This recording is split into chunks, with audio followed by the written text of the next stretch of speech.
this example, we're talking about probability distributions. All right, so real quick, let's look at the definition of a probability distribution. A probability distribution is a description that gives the probability for each value of the random variable. It is often expressed in a table. And then right here we have the requirements for a probability distribution.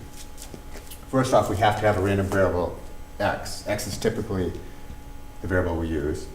Okay, and then for each x, we must have the probability of x is between 0 and 1 inclusive. And then finally, we must also have the sum of the probabilities equal to 1. That symbol right there, the Greek letter sigma, you may recognize and you may remember that it means summation. So the sum of all the probabilities of x equals 1. Okay, over here we have a problem. Determine if the following represent probability distributions. So it's two problems. We have to look at this table and say, yes, it is a distribution, or no, it is not a probability distribution. And then look at this one and say whether or not it represents a probability distribution. So two different problems. Okay, let's look at the first one.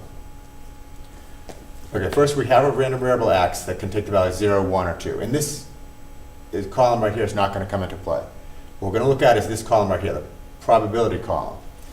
And first off, all these probabilities are between 0 and 1. So that's good. But then also, very important, we have to make sure these probabilities add up to 1. Okay, so let's see.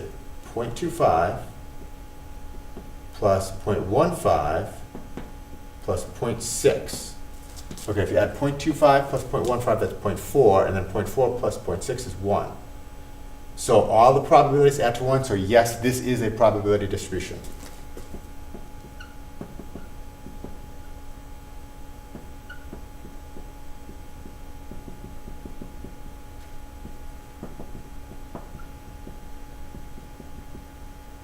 So again, we added up all the probabilities and it added to 1, so yes, this is a probability distribution. Now let's look at this one. Okay, we have a random variable x, and x can take the value 0, 1, 2, or 3. Okay, so we have the random variable. But again, it's not this column that we're going to pay attention to. We're going to pay attention to this column right here. And we see that all these probabilities are between 0 and 1, so that's good. But now we have to check, do they all add to 1? So let's say 0.15 plus 0.15 plus 0.25 plus 0.30. Okay, if we add these, 0.15 plus 0.15 is 0.3, and then add 0.25 would be 0.55, and then 0.3 would be 0.85. Okay, 0.85, it does not add to 1. So this is not a probability distribution. This is not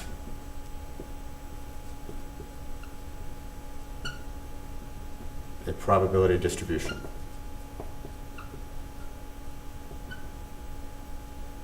Okay, so again, to recap, if you have a table and you're trying to determine if it is a probability distribution, you have to make sure that the probabilities add to 1.